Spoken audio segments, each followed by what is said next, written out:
Hello students, I am Himanshu and I welcome you all on HiMentor. So students, in our previous class we have discussed about the chemical properties of metal and non-metals. So today in this class we are going to start with the reactivity series. Along with it, we will also see that how metal will react with non-metals. And we will also see that how non-metal and metal will react to each other and form a new compound. So these are the topics which we are going to discuss in today's class. So without wasting any further time, let's get started.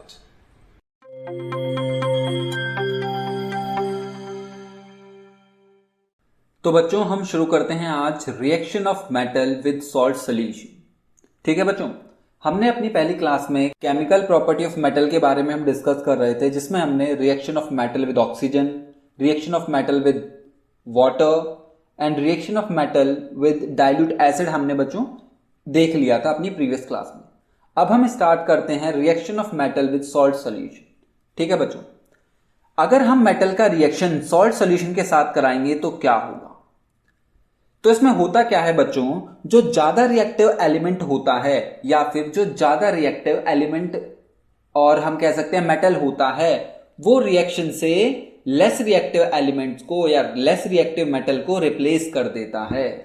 ठीक है, तो मान लीजिए ये हमारी equation है, इसमें हमने बच्चों मेटल ए ले लिया और मेटल बी का सॉल्यूशन ले लिया, सॉल्ट सॉल्यूशन ले लिया मेटल बी का या एलिमेंट बी का।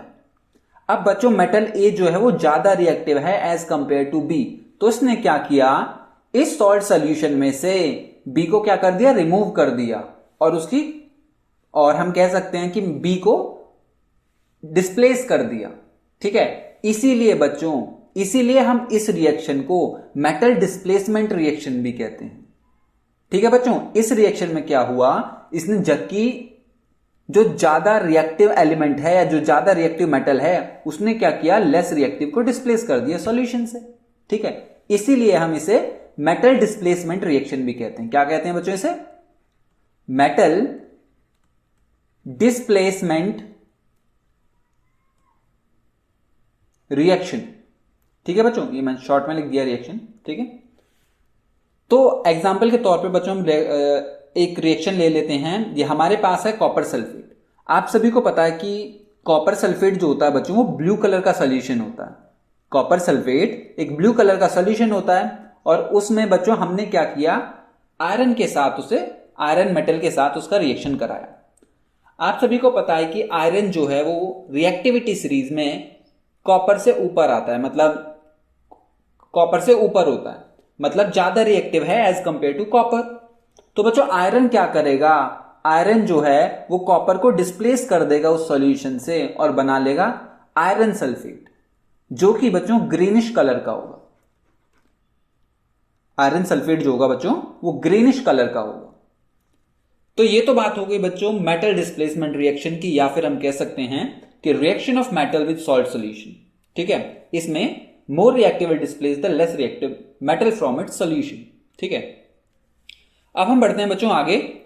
अगर हम क्या करें, किसी नॉन मेटल को रिएक्ट कराएं उसी के सॉल्ट सॉल्यूशन से, तो क्या होगा बच्चों?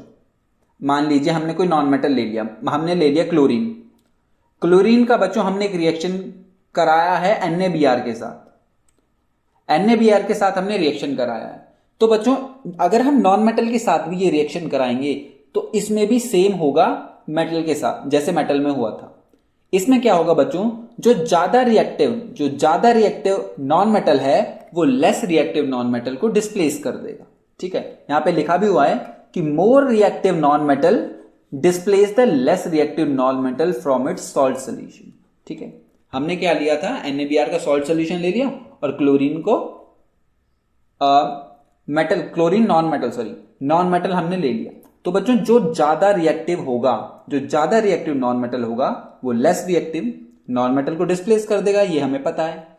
तो बच्चों नॉन मेटल्स में जो होता है फ्लोरीन और क्लोरीन जो होते हैं बच्चों, ये ज्यादा रिएक्टिव नॉन मेटल्स है। मैं लिख देता हूं, fluorine and chlorine are more reactive non metal. तो बच्चों क्लोरीन क्या करेगा, अगर ये ज्यादा रिएक्टिव है तो ये Br को रिप्लेस कर देगा सॉल्यूशन से, मतलब ब्रोमीन को रिप्लेस कर देगा और ये बना लेगा NaCl, ठीक है, और Br को सॉल्यूशन से निकाल दिया बाहर। तो ये भी बच्चों मेटल डिस्प्लेसमेंट रिएक्शन जैसा ही है, ठीक है। नॉन मेटल्स को अगर हम रिएक्ट कराएंगे उनके सॉल्ट सॉल्यूशंस के साथ, तो मोर reactive non metal will displace the less reactive non metal, ठीक है बच्चों। आई होप आप सभी को इतना समझ में आ गया होगा। अब हम बढ़ते हैं बच्चों आगे। नेक्स्ट टॉपिक है हमारा रिएक्टिविटी सीरीज।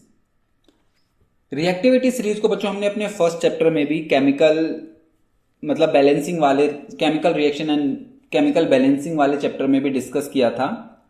अब हम बच्चों रिएक्टिविटी सीरीज को अच्छे से देख लेते हैं एक बार फिर से इस चैप्टर में भी।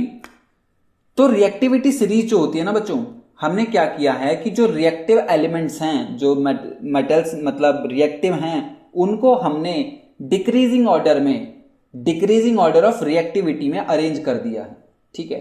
हमने क्या किया है कि जो रिएक्टिव मेटल्स हैं ना, उनको एक सीरीज में अरेंज कर दिया है डिक्रीजिंग ऑर्डर में, ठीक है। उसी को हम बोलते हैं रिएक्टिविटी सीरीज, ठीक है बच्चों। हमने लिखा भी है कि arrangement of metals in order of decreasing reactivity, decreasing order, reactivity के डिक्रीजिंग ऑर्डर में हमने अरेंज किया है। जो बच्चों टॉप के जो होंगे, टॉप में वो होते हैं बच्चों मोस्ट रिएक्टिव एलिमेंट्स। जो रिएक्टिविटी सीरीज के टॉप में जो एलिमेंट्स होते हैं, मतलब हाइड्रोजन से ऊपर के जो होते हैं, वो मोर रिएक्टिव या मोस्ट रिएक्टिव मेटल्स होते हैं। और वहीं बच्चों जो रिएक्टिविटी सीरीज के बॉटम में जो एलिमेंट्स होते हैं, वो होते हैं लेस रिएक्टिव एलिमेंट्स, ठीक है। तो potassium, sodium, calcium, magnesium, aluminium, zinc, iron और लेड, ये बच्चों ज्यादा रिएक्टिव एलिमेंट्स या मेटल्स होते हैं, ठीक है।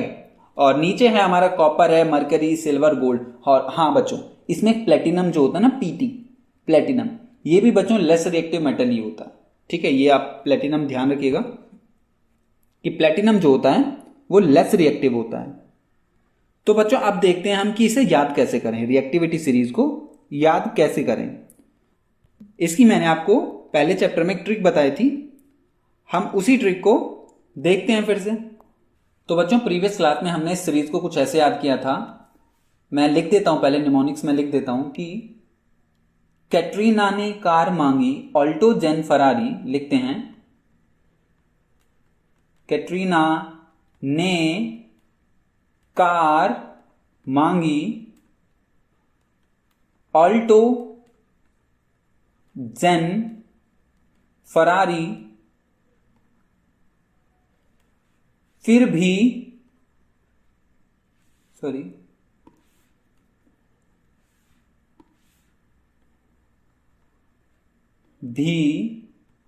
है क्यों मिली सिल्वर ऑडी, ठीक है बच्चों। ये निमोनिक्स मैंने लिख दिया है। इसमें बच्चों कैटरीना का के जो होगा ये पोटेशियम, ने Na, मैं इसे Na कर देता हूं, ठीक है। Na का मतलब बच्चों सोडियम, कार, Car, कार, इसमें बच्चों Ca जो होगा कैल्शियम को डिनोट करेगा। कैटरीना ने कार मांगी मैग्नीशियम के लिए। ऑल्टो का बच्चों Al डिनोट करेगा हमारे एल्यूमिनियम को। जिंक, जेन में जिंक। फरारी का Fe जो है बच्चों वो डिनोट करेगा हमारे आयरन को, ठीक है। फिर भी में बच्चों फिर का P और भी का B ये डिनोट करता है लेड को, ठीक है। फिर भी है ये बच्चों H जो है ये डिनोट करेगा हमारे हाइड्रोजन को। फिर भी है क्यों, Ku बच्चों ये जो होगा ये कॉपर होगा, ठीक है। ये आप ध्यान रखिए, आपको बस U याद रखना है, U, ठीक है। क्यों तो कॉपर। फिर भी है क्यों मिली में बच्चों ये मर्क्यूरी होगा, ठीक है। M से आप याद रखिए कि मर्क्यूरी। फिर भी है क्यों मिली सिल्वर ऑडी। सिल्वर तो आपको पता है बच्चों कि सिल्वर Ag होगा और ऑडी Au डिनोट करेगा बच्चों गोल्ड को, ठीक है। तो आपको ये याद रखना है कि कैटरीना ने कार मांगी, ऑल्टो जेन फरारी, फिर भी है क्यों मिली सिल्वर ऑडी, ठीक है। तो ये इस तरह से आपको पूरी रिएक्टिविटी सीरीज याद हो जाएगी। ठीक है बच्चों, आपको एक बात और इसमें ध्यान रखनी है कि जो ऊपर के एलिमेंट्स होते हैं बच्चों, रिएक्टिविटी सीरीज में जो एलिमेंट्स ऊपर होते हैं हाइड्रोजन से, उनको बोलते हैं मोस्ट रिएक्टिव एलिमेंट्स, और जो बच्चों नीचे एलिमेंट्स होते हैं उनको हम बोलते हैं लेस रिएक्टिव एलिमेंट्स। ठीक है, आप इसमें एक और ऐड कर लीजिएगा, पीटी, प्लेटिनम जो होता है ना बच्चों, ये भी लेस रिएक्टिव ही एलिमेंट होता है। ठीक है, तो ये तो बात हो गई बच्चों हमारी रिएक्टिविटी सीरीज की। ठीक है, आपका जो बच्चों मेटल डिस्प्लेसमेंट रिएक्शन है ना, अगर आपसे कोई रिएक्शन पूछी जाती है तो आपको ये रिएक्टिविटी सीरीज याद होनी चाहिए। ठीक है, जो ज्यादा रिएक्टिव होगा ना वही लेस रिएक्टिव को डिस्प्लेस कर पाएगा। अगर आपको ये रिएक्टिविटी सीरीज याद नहीं होगी तो आप रिएक्शन बना नहीं पाओगे। ठीक है बच्चों, तो आप इसे इस ट्रिक से याद कर सकते हैं। तो इसी के साथ बढ़ते हैं बच्चों हम आगे। नेक्स्ट टॉपिक है हमारा how do metal and non metal reacts. अब मेटल और नॉन मेटल कैसे रिएक्ट करते हैं ये हम डिस्कस करते हैं। ठीक है बच्चों, आप एक बात आप ध्यान रखिएगा। ठीक है, अगर हम मेटल का रिएक्शन किसी नॉन मेटल के साथ करा रहे हैं, ठीक है, अगर हम किसी मेटल का रिएक्शन नॉन मेटल के साथ कराएंगे तो बच्चों वो बनाएगा एक आयनिक कंपाउंड। क्या बनाएगा वो? Ionic compound. क्यों बनाएगा वो हम अभी आगे डिस्कस करेंगे, और कैसे बनाएगा वो भी हम डिस्कस करेंगे। पर आप फिलहाल के लिए इतना याद रखिए कि जब भी हम किसी मेटल का रिएक्शन नॉन मेटल के साथ कराते हैं तो वो आयनिक कंपाउंड बनाता है। ठीक है, अगर हम नॉन मेटल का रिएक्शन किसी दूसरे नॉन मेटल के साथ कराएंगे तो बच्चों वो बनाएगा covalent compound. Covalent compound, covalent compound के बारे में मैं आपको बता देता हूं बच्चों। कोवेलेंट कंपाउंड जो होते हैं बच्चों वो म्यूचुअल शेयरिंग ऑफ इलेक्ट्रॉन से बनते हैं। ठीक है, ये क्या होता है ये हम अभी डिस्कस करेंगे वैसे आगे। ठीक है, शेयरिंग ऑफ इलेक्ट्रॉन से बनता है बच्चों कोवेलेंट कंपाउंड। ठीक है, आपको ध्यान रखना है कि मेटल जब नॉन मेटल के साथ कंपाउंड बनाएगा या रिएक्ट करेगा तो आयनिक कंपाउंड बनाता है, और अगर नॉन मेटल किसी दूसरे नॉन मेटल के साथ रिएक्ट करेगा तो वो बनाएगा कोवेलेंट कंपाउंड। ठीक है बच्चों, उससे पहले हम देख लेते हैं electron dot representation. Electron dot representation, electron dot representation को बच्चों हम लुईस सिंबल्स भी कहते हैं, लुईस स्ट्रक्चर्स भी बोलते हैं। दूसरा नाम क्या है बच्चों इनका? लुईस सिंबल्स या स्ट्रक्चर्स। मैं स्ट्रक्चर्स लिख देता हूं। ठीक है, लुईस स्ट्रक्चर। इसमें होता क्या है बच्चों, हम किसी भी एलिमेंट के वैलेंस इलेक्ट्रॉन्स को, ध्यान से सुनिएगा, किसी भी एलिमेंट के या किसी भी मेटल के, नॉट एलिमेंट, अगर हम किसी मेटल के या नॉन मेटल के वैलेंस शेल के इलेक्ट्रॉन को उसके ऊपर डॉट की फॉर्म में रिप्रेजेंट करते हैं। ठीक है, हम क्या करते हैं, हम वैलेंस इलेक्ट्रॉन को, किसी भी एटम के वैलेंस इलेक्ट्रॉन्स को रिप्रेजेंट करते हैं उस एलिमेंट के ऊपर इन फॉर्म ऑफ डॉट। ठीक है, एक डॉट की फॉर्म में रिप्रेजेंट करते हैं, उसी को बोलते हैं बच्चों हम इलेक्ट्रॉन डॉट रिप्रेजेंटेशन, या फिर हम बोलते हैं लुईस स्ट्रक्चर। ठीक है, एग्जाम्पल के लिए मैंने सोडियम ले लिया। सोडियम मैंने ले लिया, आप सभी को पता है कि सोडियम का जो एटॉमिक नंबर होता है वो होता है 11। तो हमने क्या किया बच्चों, सबसे पहले सोडियम की हमने इलेक्ट्रॉनिक कॉन्फ़िगरेशन लिख ली। ठीक है, जो कि होती है 281, और ये बच्चों KLM जो है ये इसकी शेल को डिनोट कर रहे हैं। ठीक है, अब बच्चों जो इलेक्ट्रॉन लास्ट शेल में प्रेजेंट होता है, जो इलेक्ट्रॉन लास्ट शेल में प्रेजेंट होता है उसको हम बोलते हैं वैलेंस शेल इलेक्ट्रॉन या वैलेंस इलेक्ट्रॉन। तो उस इलेक्ट्रॉन को क्या करते हैं बच्चों, डॉट की फॉर्म में उस एलिमेंट के ऊपर एक डॉट की फॉर्म में रिप्रेजेंट करते हैं। यहां पे बच्चों सोडियम के पास एक ही वैलेंस इलेक्ट्रॉन था तो हमने सोडियम के ऊपर एक डॉट रख दिया। ठीक है, वहीं अगर हम दूसरा एग्जांपल है मैग्नीशियम का, तो मैग्नीशियम का अब होता है बच्चों एटॉमिक नंबर 12। तो हमने क्या किया, इसकी एक इलेक्ट्रॉनिक कॉन्फ़िगरेशन लिख ली 2, 8 एंड 2, मतलब वैलेंस इलेक्ट्रॉन जो हैं इसके पास वो 2 हैं, मतलब लास्ट शेल में जो इतने भी इलेक्ट्रॉन हैं वो 2 हैं, उनको हमने बच्चों मैग्नीशियम के ऊपर एक डॉट की फॉर्म में रिप्रेजेंट कर दिया। मतलब 2 इलेक्ट्रॉन थे तो मैग्नीशियम के साइड में 2 इलेक्ट्रॉन हमने रख दिए। ठीक है, अगर मान लीजिए हम ले लेते हैं एग्जाम्पल कार्बन के लिए। ठीक है, एक हम वैसे एग्जाम्पल ले लेते हैं, कार्बन का मैं एग्जाम्पल ले लेता हूं। तो मैं लिखता हूं कि कार्बन का होता है बच्चों इलेक्ट्रॉनिक कॉन्फ़िगरेशन, अगर मैं लिखूं तो इसका होता है नंबर कितना 6, 2 4 इलेक्ट्रॉनिक कॉन्फ़िगरेशन हो गई इसकी ये। तो बच्चों मैंने बताया था जो लास्ट शेल होती है उसी में जो इलेक्ट्रॉन प्रेजेंट होता है उसी को बोलते हैं हम वैलेंस शेल इलेक्ट्रॉन। ठीक है, तो बच्चों इसके वैलेंस इलेक्ट्रॉन कितने हैं? कार्बन के पास 4 हैं, तो मैं क्या करूंगा कार्बन लिखूंगा और 4 डॉट इसके ऊपर मैं लगा दूंगा। तो ये हो गया बच्चों इसका लोएस्ट स्ट्रक्चर, या फिर इलेक्ट्रॉन डॉट रिप्रेजेंटेशन हो गई ये कार्बन की। ठीक है बच्चों, तो ये हो गई इलेक्ट्रॉन डॉट रिप्रेजेंटेशन। अब हम बढ़ते हैं बच्चों आगे हम बच्चों केमिकल कॉम्बिनेशन के बारे में देखेंगे। अब हम बच्चों देखेंगे कि आयनिक कंपाउंड जो है वो कैसे बनेंगे। ठीक है, मेटल्स जो हैं वो कैसे कंबाइन होते हैं कोई भी कंपाउंड बनाने के लिए। ठीक है, वो हम अब डिस्कस करने वाले हैं। ठीक है, तो बच्चों होता क्या है, जितने भी हमारे पास मेटल हैं, नॉन मेटल्स हैं, जितने भी एलिमेंट्स हैं, हर एलिमेंट चाहता है कि वो बच्चों स्टेबल हो जाए। स्टेबल कब होगा? स्टेबल बच्चों वो जब ही होगा जब उसके वैलेंस शेल में पूरे 8 इलेक्ट्रॉन होंगे। मतलब जैसे मैं बात करूं, आपको पता है नोबल गैस, हमारा जो पीरियडिक टेबल है वो 18 पीरियडिक ग्रुप जो है उसमें बच्चों नोबल गैसेज आती हैं, जैसे हीलियम हो गई, नियॉन, आर्गन हो गई बच्चों, क्रिप्टॉन हो गई। ये सब जो गैसेज होती हैं ना बच्चों, इनका वैलेंस इलेक्ट्रॉन जो होते हैं वो पूरे होते हैं। इनके वैलेंस शेल में इलेक्ट्रॉन मतलब इनके लास्ट शेल में 8 इलेक्ट्रॉन प्रेजेंट होते हैं। ठीक है, इनको बच्चों हम नोबल गैसेज भी, 18 ग्रुप को हम नोबल गैसेज भी या इनर्ट गैस भी बोलते हैं। 18 ग्रुप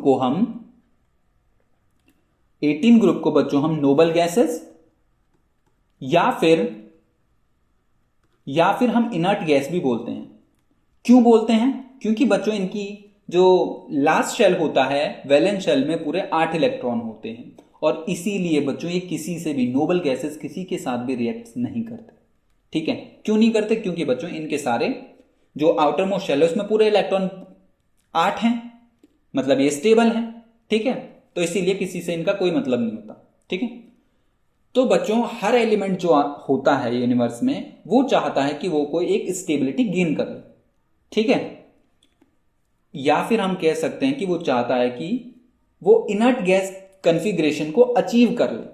अब बच्चों हर एलिमेंट जो है वो ये स्टेबिलिटी 3 तरीके से अचीव कर सकता है। जैसे अगर कोई एलिमेंट स्टेबिलिटी गेन करना चाहता है तो उसके पास पहला ऑप्शन ये है कि वो अपना एक इलेक्ट्रॉन लूज कर दे, एक या एक से ज्यादा। दूसरा, या किसी से इलेक्ट्रॉन ले ले। तीसरा है उनके पास बच्चों एक तीसरा ऑप्शन है कि वो शेयरिंग कर ले इलेक्ट्रॉन्स की।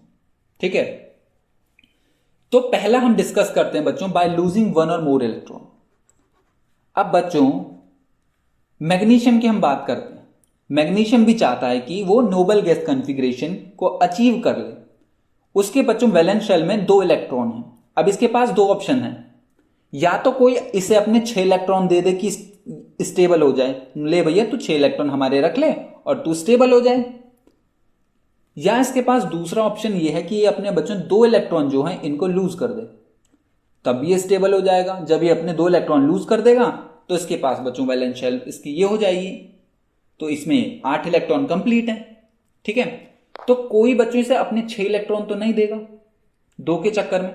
ठीक है, तो मैग्नीशियम क्या करता है बच्चों, अपने 2 इलेक्ट्रॉन को लूज कर देता है और ये नोबल गैस कॉन्फ़िगरेशन को अचीव कर लेता है। और एक बात आपको ध्यान रखनी है बच्चों, इसमें जब भी कोई एलिमेंट या जब भी कोई एटम या जब भी कोई मेटल हो या नॉन मेटल हो, जब भी कोई इलेक्ट्रॉन लूज करता है तो वो बनाता है बच्चों पॉजिटिवली चार्ज आयन। ये देखा ना, Mg2 पॉजिटिव यहां पे बन गया। जब भी बच्चों कोई भी मेटल या एटम इलेक्ट्रॉन लूज करेगा तो एक पॉजिटिव चार्ज उसके ऊपर आ जाता है। मैग्नीशियम ने यहां पे बच्चों 2 इलेक्ट्रॉन लूज करे तो 2 पॉजिटिव चार्ज आ गया। ठीक है, मेटल बच्चों एटम को लूज करते हैं, मेरा मतलब मेटल जो है वो इलेक्ट्रॉन लूज करते हैं कटायन बनाने के लिए। कटायंस जो होते हैं बच्चों वो हमारे पॉजिटिवली चार्ज आयंस होते हैं। Cations are the positively charge ion. और कटायंस बनते कैसे हैं बच्चों, by the losing of electron. अब आप कहोगे कि सर कौन कौन से मेटल्स हैं, जो एटम्स हैं जो अपने अपने इलेक्ट्रॉन लूज करेंगे। तो बच्चों अगर एलिमेंट के इलेक्ट्रॉनिक कन्फिग्रेशन में लास्ट में, या फिर हम कह सकते हैं कि वैलेंस शेल में 1, 2 या 3 इलेक्ट्रॉन है आउटर मोस्ट शेल में, तो वो क्या करेगा बच्चों, वो अपने इलेक्ट्रॉन को लूज कर देगा नोबल गैस कन्फिग्रेशन को अचीव करने के लिए, या हम कह सकते हैं स्टेबल होने के लिए। मैं आपको एक और एग्जांपल दे देता हूं एल्यूमिनियम की। एल्यूमिनियम की बच्चों इलेक्ट्रॉनिक कन्फिग्रेशन आपको पता है कितनी होती है, 283। अब एल्यूमिनियम जो है बच्चों ये स्टेबल नहीं है, इसके पास 3 एक्स्ट्रा इलेक्ट्रॉन। तो बच्चों ये खुद की स्टेबिलिटी मेंटेन करने के लिए या फिर खुद को स्टेबल करने के लिए क्या करेगा, ये इन तीन इलेक्ट्रॉन्स को लूज कर देगा और बना लेगा बच्चों ये Al3 पॉजिटिव। ठीक है, और ये जो है ये है बच्चों कटायन या पॉजिटिवली चार्ज आयन है। ठीक है, आपको ध्यान रखना है कि जब भी कोई मेटल या जब भी कोई एटम इलेक्ट्रॉन लूज करेगा तो क्या बनाएगा, कैटायन या पॉजिटिवली चार्ज आयन। ठीक है बच्चों, और एक चीज आपको ध्यान रखनी है बच्चों, जब भी इलेक्ट्रॉन का लूज होगा या कोई भी एलिमेंट इलेक्ट्रॉन गेन करेगा तो वो बनाते हैं आयनिक कंपाउंड। तो ये तो बात होगी बच्चों कि उसने एक इलेक्ट्रॉन लूज कर दिया या एक से ज्यादा इलेक्ट्रॉन उसने लूज किए। अब हम देखते हैं बच्चों बाय द गेनिंग ऑफ 1 और मोर इलेक्ट्रॉन। अब बच्चों मान लीजिए हमारे पास है क्लोरीन। क्लोरीन का बच्चों एटॉमिक नंबर जो होता है वो 17 होता है। मैंने इसकी इलेक्ट्रॉनिक कन्फिग्रेशन लिखी, इलेक्ट्रॉनिक कन्फिग्रेशन जो थी इसकी मैंने लिखी बच्चों 287। अब बच्चों आपको पता है कि क्लोरीन को स्टेबल होने के लिए बस एक इलेक्ट्रॉन की जरूरत है। तो ये करता क्या है, ये बाहर से या किसी दूसरे एलिमेंट से एक इलेक्ट्रॉन ले लेता है। जब बच्चों कोई भी एलिमेंट जब कोई इलेक्ट्रॉन गेन करता है तो वो एक नेगेटिवली चार्ज आयन बनाता है। ठीक है, जिसको हम बोलते हैं अनायन, उसको हम क्या बोलते हैं, अनायन। तो क्लोरीन ने बच्चों यहां पे स्टेबल होने के लिए एक इलेक्ट्रॉन ले लिया है और बना लिया है Cl नेगेटिव। अब बच्चों हम इसको बोलेंगे अनायन। ठीक है, ठीक है बच्चों। अब कौन कौन से एलिमेंट इलेक्ट्रॉन गेन करेंगे, अगर बच्चों इलेक्ट्रॉनिक कन्फिग्रेशन के लास्ट में या हम कह सकते हैं किसी भी एलिमेंट के आउटर मोस्ट शेल में अगर 5, 6 और 7 इलेक्ट्रॉन हैं, 5, 6 एंड 7 इलेक्ट्रॉन हैं, तो वो क्या करेगा, नोबल गैस कन्फिग्रेशन को अटेन करने के लिए या फिर स्टेबिलिटी गेन करने के लिए वो इलेक्ट्रॉन को एक्सेप्ट कर लेगा या गेन कर लेगा। ठीक है, तो उस केस में क्या होता है, अनायन बनते हैं, मतलब नेगेटिवली चार्ज आयन बनते हैं। ठीक है, अगर कोई एलिमेंट लूज करता है तो पॉजिटिवली चार्ज आयन बनेंगे, अगर गेन करता है तो नेगेटिवली चार्ज आयन बनते हैं। ठीक है, और बच्चों कुछ एलिमेंट क्या करते हैं, जब उन्हें इलेक्ट्रॉन नहीं मिलता है तो वो क्या करते हैं, शेयरिंग कर लेते हैं अपने इलेक्ट्रॉन्स की। एक इलेक्ट्रॉन की भी शेयरिंग हो सकती है, एक से ज्यादा की भी हो सकती है। ठीक है, अब यहां पे आप देख लीजिए, जब भी नॉन मेटल किसी नॉन मेटल के साथ कंबाइन करेंगे तो वो क्या करेंगे, वो अपने इलेक्ट्रॉन की शेयरिंग कर लेंगे, और उस इलेक्ट्रॉन की शेयरिंग से बच्चों उनके बीच का जो बॉन्ड बनता है वो होता है कोवेलेंट बॉन्ड। ठीक है, वो हम डिस्कस करते हैं। देखो हमने क्लोरीन को ले लिया, इसको मान लीजिए कहीं से इलेक्ट्रॉन नहीं मिला, अब इसके पास दूसरा क्लोरीन आया। ठीक है, अब इसको स्टेबल होना है, इसको भी एक इलेक्ट्रॉन की जरूरत है, इस वाले क्लोरीन को, और इस वाले क्लोरीन को भी एक इलेक्ट्रॉन की जरूरत है। ठीक है, तो अब क्या करते हैं बच्चों, इन दोनों ने क्या किया, अब ये भी अपना एक इलेक्ट्रॉन इसको नहीं दे सकता और ये भी अपना एक इलेक्ट्रॉन इसको नहीं दे सकता। ठीक है, क्योंकि बच्चों इसके पास तो 7 इलेक्ट्रॉन है, इसको भी एक की जरूरत है और इसको भी एक इलेक्ट्रॉन की जरूरत है। तो इन दोनों ने क्या किया बच्चों, आपस में क्लोरीन ने क्या की, शेयरिंग कर ली अपने एक इलेक्ट्रॉन की। देखो दोनों आपस में पास आए, इसने अपना एक इलेक्ट्रॉन इसके पास रखा और दूसरे ने अपना एक इलेक्ट्रॉन इसके पास रखा। ठीक है, अब देखो इन दोनों के पास पूरे 8-8 इलेक्ट्रॉन हो गए। कैसे हो गए, अब दिखाते हैं आपको। देखो इस क्लोरीन ने बच्चों शेयरिंग कर ली अपने इस इलेक्ट्रॉन के साथ। ठीक है, तो इसके पास देखो पूरे 8 इलेक्ट्रॉन हो गए, 1 2 3 4 5 6 7 8। ठीक है, इसने क्या किया, इसके साथ भी शेयरिंग की थी, इस वाले ने भी तो शेयरिंग की थी, तो इसका ये इलेक्ट्रॉन इसके पास आ गया, ये वाला। ठीक है, अब इसके पास भी 8 इलेक्ट्रॉन हो गए। ठीक है, तो बच्चों जब दो एलिमेंट या दो नॉन मेटल या कोई भी मेटल हो गए, मेटल तो नहीं करते खैर, नॉन मेटल जब कंबाइन होते हैं ना बच्चों, वो क्या करते हैं, वो कोवेलेंट बॉन्ड बनाते हैं। और कोवेलेंट बॉन्ड कब बनता है, वो बनता है शेयरिंग से। Sharing of electron take place between the atom, ठीक है। और इन दोनों ने बच्चों दो इलेक्ट्रॉन मिलकर एक बॉन्ड बनाते हैं, इन्होंने बनाया ये कोवेलेंट बॉन्ड, ठीक है। ये तो बात होगी बच्चों की सिंगल सिंगल इलेक्ट्रॉन इन्होंने क्या किया, शेयरिंग की। अगर हम बात करें बच्चों नाइट्रोजन की, एग्जाम्पल के तौर पे मैं आपको बता देता हूं एक और एग्जाम्पल नाइट्रोजन की, ठीक है। ये क्या करता है बच्चों, ये 3 बॉन्ड बनाता है, ठीक है। इसमें क्या होता है, इसके पास आप सभी को पता है, पहले हम इसका इलेक्ट्रॉन डॉट रिप्रेजेंटेशन लिखेंगे या फिर हम लुईस स्ट्रक्चर इसका पहले बनाएंगे। आप सभी को पता है कि ये नाइट्रोजन जो होता है इसका एटॉमिक नंबर 7 होता है, तो उसके लिखते हैं 2 5, ठीक है। अब हम क्या करते हैं, इसका डॉट स्ट्रक्चर बनाते हैं, 1 2 3 4 5, ठीक है। 5 है बच्चों, इसको 3 इलेक्ट्रॉन की जरूरत है। तो अब दूसरा एक मान लीजिए दूसरा नाइट्रोजन आया, इसके पास भी 5 है, तो ये क्या करेंगे, यहां पे भी शेयरिंग कर लेंगे, ठीक है। अब देखो इसके पास भी पूरे 8 इलेक्ट्रॉन हो जाएंगे और इस वाले नाइट्रोजन के पास भी पूरे 8 इलेक्ट्रॉन हो जाएंगे, ठीक है। तो 1 2 3 4 5 6 7 8, ठीक है बच्चों। तो शेयरिंग से क्या होता है, शेयरिंग से कोवेलेंट बॉन्ड बनते हैं। और यहां पे कितने बॉन्ड बनेंगे बच्चों, नाइट्रोजन के केस में 3 बॉन्ड बनेंगे, ठीक है। तो ये तो बात हो गई केमिकल कॉम्बिनेशन की। अब हम देखते हैं बच्चों कि आयनिक बॉन्ड कैसे बनेगा। आप सभी को पता है कि जब कोई मेटल नॉन मेटल के साथ कंबाइन करेगा तो वो आयनिक बॉन्ड बनाएगा, लेकिन ये बॉन्ड बनेगा कैसे, चलो वो देखते हैं एक बार, ठीक है। Reaction of metal with non metal, reaction of metal with non metal. अब देखो हमारे पास है सोडियम, ठीक है। सोडियम के हमने इलेक्ट्रॉनिक कॉन्फ़िगरेशन लिखे और उसका लुईस स्ट्रक्चर बनाया, ठीक है। ऐसे ही हमने क्लोरीन की भी कॉन्फ़िगरेशन लिखी और उसका भी लुईस स्ट्रक्चर बना लिया। अब इसमें बच्चों देखो क्या हुआ, सोडियम को क्या था, अपना 1 इलेक्ट्रॉन लूज करना था और क्लोरीन को 1 इलेक्ट्रॉन गेन करना था। तो सोडियम ने क्या किया, अपना 1 इलेक्ट्रॉन क्लोरीन को दे दिया। सोडियम ने अपना 1 इलेक्ट्रॉन क्लोरीन को दे दिया, ठीक है। तो क्लोरीन ने क्या किया, इसका 1 इलेक्ट्रॉन एक्सेप्ट कर लिया, तो सोडियम के ऊपर पॉजिटिवली चार्ज आ गया और क्लोरीन के ऊपर नेगेटिवली चार्ज आ गया, ठीक है बच्चों। तो इन दोनों ने मिलके एक अपने आपस में बॉन्ड बना लिया है जिसको हम आयनिक बॉन्ड बोलते हैं, ठीक है। अब क्या किया, जब मेटल नॉन मेटल के साथ कंबाइन हुआ, सोडियम ने अपना इलेक्ट्रॉन क्या किया, डोनेट कर दिया क्लोरीन को और क्लोरीन ने उस इलेक्ट्रॉन को एक्सेप्ट कर लिया, ठीक है। मैं आपको दिखा देता हूं दूसरी तरह से। मान लीजिए इलेक्ट्रॉन यहां पे था, ठीक है, और ये क्लोरीन का यहां पे था।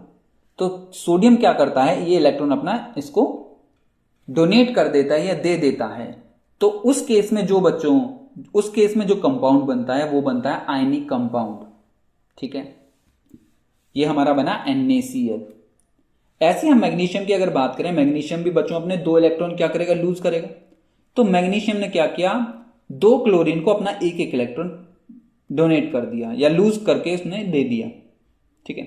अब देखो यहां पे जब मैग्नीशियम ने बच्चों अपना 1 इलेक्ट्रॉन लूज कर दिया या डोनेट कर दिया क्लोरीन को, तो उन्होंने एक कंपाउंड बना लिया MgCl2, ठीक है। यहां पे बच्चों ये जो क्लोरीन है ना, ये 2 क्लोरीन है, 2 क्लोरीन यहां पे ब्रैकेट में लिखा हुआ है, ठीक है। जब भी बच्चों मेटल नॉन मेटल के साथ रिएक्ट करते हैं तो क्या करता है, एक एलिमेंट मेटल जो है, मेटल अपना इलेक्ट्रॉन डोनेट करेगा और नॉन मेटल उस इलेक्ट्रॉन को एक्सेप्ट कर लेगा और दोनों बनाते हैं एक आयनिक कंपाउंड, ठीक है, आयनिक कंपाउंड। और इन दोनों एलिमेंट्स के बीच का जो बॉन्ड होगा ना बच्चों, ये होगा आयनिक बॉन्ड, ठीक है। इसमें 1 इलेक्ट्रॉन होगा बच्चों इसका और एक होगा क्लोरीन का ही, ठीक है। एक बॉन्ड में बच्चों 2 इलेक्ट्रॉन होते हैं, याद ध्यान रखिएगा, ठीक है। ऐसे MgCl में भी होता है। तो आप सभी को पता लग गया कि मेटल जब नॉन मेटल के साथ कंबाइन करते हैं तो वो कैसे बॉन्ड बनाते हैं और आयनिक कंपाउंड बनाते हैं, ठीक है बच्चों। अब हम बढ़ते हैं आगे और आगे हम पढ़ेंगे प्रॉपर्टीज ऑफ आयनिक कंपाउंड। अब आयनिक कंपाउंड की प्रॉपर्टीज क्या क्या होती हैं बच्चों। आयनिक कंपाउंड जो होते हैं बच्चों, नमक NaCl आप सभी को पता है, NaCl जो होता है वो सॉल्ट होता है।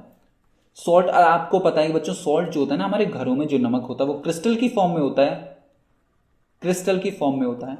ये तो आपको पता है। तो आयनिक कंपाउंड जो होते हैं बच्चों वो क्रिस्टलाइन सॉलिड होते हैं और हार्ड होते हैं।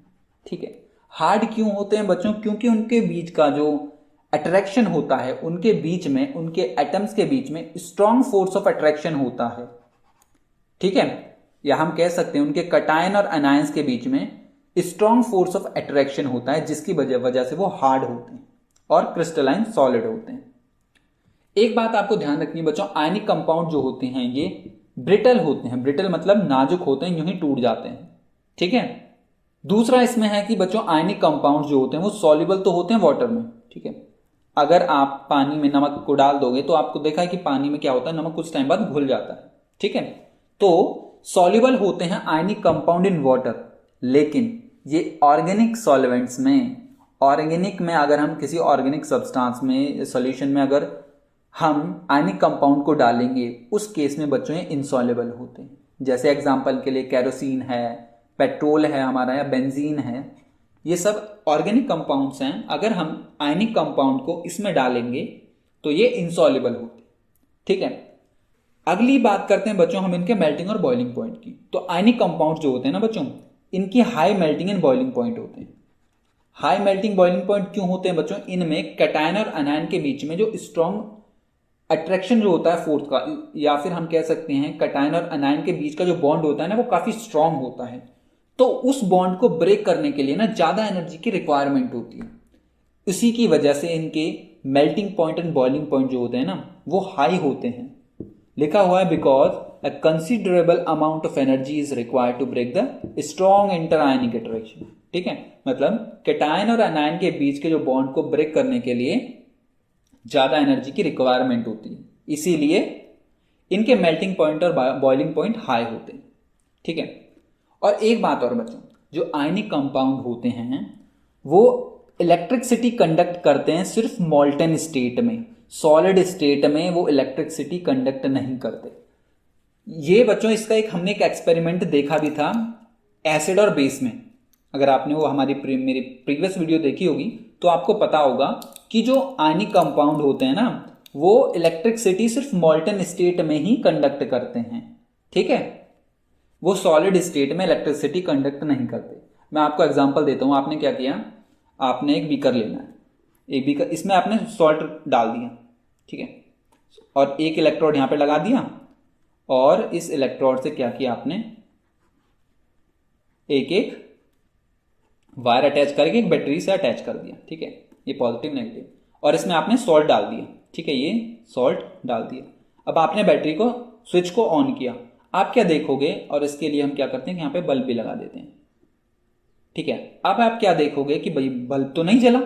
ठीक है, क्योंकि हमने क्या किया है, सॉल्ट को सॉलिड स्टेट में ही, उसके क्रिस्टलाइन फॉर्म में ही डाल दिया है। उस केस में क्या होता है बच्चों, सॉल्ट जो होता है हमारा, या जो भी हमारा आयनिक कंपाउंड है, वो इलेक्ट्रिसिटी कंडक्ट नहीं करते। अब इस केस में हमने क्या किया बच्चों, पानी लिया। दूसरे केस में हमने क्या किया, पानी लिया, वाटर लिया, और उसमें हमने सॉल्ट को मिक्स कर दिया। एक सॉल्यूशन हमारा बन गया। उस सॉल्यूशन को हमने पोर कर दिया इसके अंदर, इसको हमने इसमें डाल दिया। ठीक है, अब क्या होगा बच्चों, अब हमने फिर से बैटरी को ऑन किया। अब हमने क्या देखा कि इस वाटर में या इस सॉल्यूशन में इलेक्ट्रिसिटी जो है वो पास होनी शुरू हो गई और हमारा बल्ब ग्लो कर गया। ठीक है, तो बच्चों इस एक्सपेरिमेंट से हमने देख लिया कि जो हमारे आयनिक कंपाउंड्स होते हैं वो इलेक्ट्रिसिटी को सिर्फ सॉल्यूशन स्टेट में या सॉल्यूशन फॉर्म में या फिर मोल्टन स्टेट में ही इलेक्ट्रिसिटी कंडक्ट करते हैं। ठीक है, और ये सॉलिड स्टेट में मतलब इलेक्ट्रिसिटी कंडक्ट नहीं करते। क्यों नहीं करते? क्योंकि बच्चों सॉलिड स्टेट में आयंस का मूवमेंट नहीं हो पाता। ठीक है, movements of ion is restricted. ठीक है, तो ये तो बात हो गई बच्चों प्रॉपर्टी ऑफ आयनिक कंपाउंड्स की। ठीक है, अब हम बच्चों आगे बढ़ते हैं। इनके बच्चों अब क्या करते हैं, हम एक डिफरेंस देख लेते हैं छोटा सा। पहले जब हमने चैप्टर स्टार्ट किया तो हमने मेटल और नॉन मेटल का डिफरेंस देखा था on the basis of physical property. अब हम बच्चों देख लेते हैं कि अगर आपसे पूछ लिया जाए एग्जाम में कि मेटल और नॉन मेटल को डिफरेंशिएट कीजिए on the basis of chemical property. तो आप कैसे करोगे? ठीक है, तो हम देख लेते हैं एक बार। मेटल्स जो होते हैं बच्चों, मेटल्स जो होते हैं मैंने आपको बताया था वो बेसिक ऑक्साइड बनाते हैं।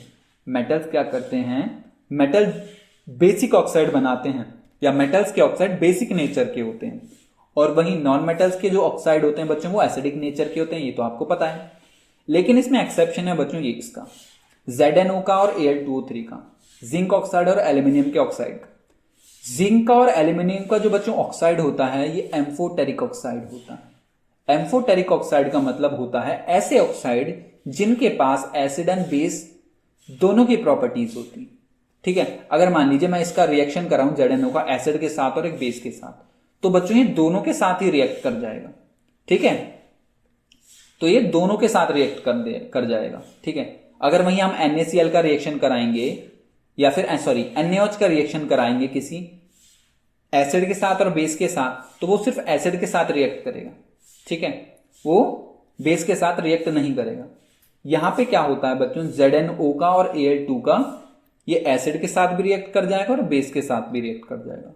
इसके इस दोनों प्रॉपर्टी होने के वजह से इसको हम बोलते हैं एम्फोटेरिक ऑक्साइड। मतलब ऐसे ऑक्साइड जिनके पास एसिडिक प्रॉपर्टी भी है और बेसिक प्रॉपर्टी भी है, मतलब जो एसिड और बेस दोनों के साथ रिएक्ट कर जाए। मैं आपको एग्जांपल से समझाता हूं। मान लीजिए हमने ZnO को लिया, इसका हमने मान लीजिए रिएक्शन करा दिया HCl के साथ। ये हमारा एसिड है, स्ट्रॉन्ग एसिड है, तो ये क्या करेगा बच्चों, ये बना लेगा ZnCl2 और वाटर रिलीज हो जाएगा। ठीक है, ये तो हो गया इसका एसिड के साथ रिएक्शन। अब हम क्या करते हैं बच्चों, इसका बेस के साथ रिएक्शन करा देते हैं। ZnO का रिएक्शन करा दिया हमने, NaOH के साथ करा देते हैं। ठीक है, NaOH के साथ हमने जब इसका रिएक्शन कराएंगे तो बच्चों ये बनाएगा Na2ZnO2 प्लस वाटर। ये जो कंपाउंड है बच्चों इसको बोलते हैं सोडियम जिंकेट। ये सोडियम, ये भी बच्चों हमने कंपाउंड पहले देखा भी हुआ है। अगर आपने एसिड बेस वाली वीडियो देखी होगी तो आपको पता होगा कि सोडियम जिंकेट हमने कैसे बनाया था उस चैप्टर में भी, एसिड एंड बेस में। ठीक है, तो इसने क्या किया बच्चों, सोडियम जिंकेट बना लिया, मतलब ये एसिड के साथ भी रिएक्ट कर गया और बेस के साथ भी। तो ऐसे ऑक्साइड्स को बोलते हैं बच्चों हम एम्फोटेरिक ऑक्साइड। ठीक है, ये आपको समझ में आ गया होगा। ठीक है, वहीं अगर हम बात करें बच्चों नॉन मेटल्स की, नॉन मेटल्स में बच्चों एक्सेप्शन है CO का, कार्बन मोनोऑक्साइड का, और एक नाइट्रोजन के ऑक्साइड का, नाइट्रस ऑक्साइड का। तो ये जो होता है बच्चों, ये CO और N2O जो होते हैं न्यूट्रल ऑक्साइड्स होते हैं, ये किसी के साथ रिएक्ट नहीं करते। ठीक है, अब फिर से चलते हैं बच्चों मेटल के पास। मेटल जो होते हैं वो कैटायंस बनाते हैं। मेटल्स जो होते हैं वो कैटायंस बनाते हैं, मतलब इलेक्ट्रॉन को लूज करते हैं। Metals normally lose their electron to get the stability, हम कह सकते हैं ऐसा। ठीक है, तो मेटल जो होते हैं बच्चों कैटायंस बनाते हैं, और नॉन मेटल्स जो होते हैं वो अनायंस बनाते हैं। और अनायंस कैसे बनते हैं, bye gaining the electron, bye gaining electrons. और आपको पता है कैटायंस जो होते हैं बच्चों वो पॉजिटिवली चार्ज आयन होते हैं, पॉजिटिवली चार्ज आयंस होते हैं, और जो अनायंस होते हैं हमारे ये नेगेटिवली चार्ज आयन होते हैं, नेगेटिवली आयंस। ठीक है बच्चों, और आगे बढ़ते हैं मेटल्स में। मेटल्स का बच्चों अगर हम रिएक्शन कराते हैं डाइल्यूट एसिड्स के साथ, अगर हम किसी भी मेटल का डाइल्यूट एसिड के साथ रिएक्शन कराएंगे तो वो क्या बनाता है, वो बनाता है एक तो सॉल्ट बना देगा और हाइड्रोजन गैस रिलीज करेगा। और क्या करेगा, वो हाइड्रोजन गैस रिलीज करेगा। वहीं अगर हम बच्चों नॉन मेटल का रिएक्शन कराने जाएं डाइल्यूट एसिड के साथ, तो आपको पता है कि non metals do not react with dilute acid. ठीक है, अब लास्ट डिफरेंस बच्चों हम देख लेते हैं। इसमें लास्ट डिफरेंस है, मेटल जो होते हैं बच्चों वो आयनिक कंपाउंड्स बनाते हैं, या कंपाउंड जो होते हैं मेटल के, कंपाउंड्स जो होते हैं मेटल्स के वो आयनिक नेचर के होते हैं, और कंपाउंड्स जो होते हैं बच्चों नॉन मेटल के वो कोवेलेंट नेचर के होते हैं। नॉन मेटल्स के केस में कोवेलेंट नेचर के कंपाउंड ये बनाते हैं नॉन मेटल्स, और इनमें भी बच्चों कुछ एक्सेप्शंस होते हैं। ठीक है, तो ये तो बात हो गई बच्चों डिफरेंस की, मेटल और नॉन मेटल्स के बीच के डिफरेंस हो गए on the basis of chemical properties. I hope आपको इतना समझ में आया होगा। अब नेक्स्ट टॉपिक है हमारा बच्चों occurrence of metal. Occurrence of metal में बच्चों हम डिफरेंट ओर के बारे में बात करेंगे, मिनरल्स के बारे में बात करेंगे, हम बात करेंगे कि मेटल्स को कैसे एक्सट्रैक्ट किया जाता। तो ये टॉपिक बच्चों हम नेक्स्ट क्लास में देखेंगे, नेक्स्ट क्लास में हम ये टॉपिक देखेंगे। तो आप अच्छे से इतना रिवाइज कीजिएगा और मिलते हैं हम आपको नेक्स्ट वीडियो में। तब तक के लिए बाय बाय।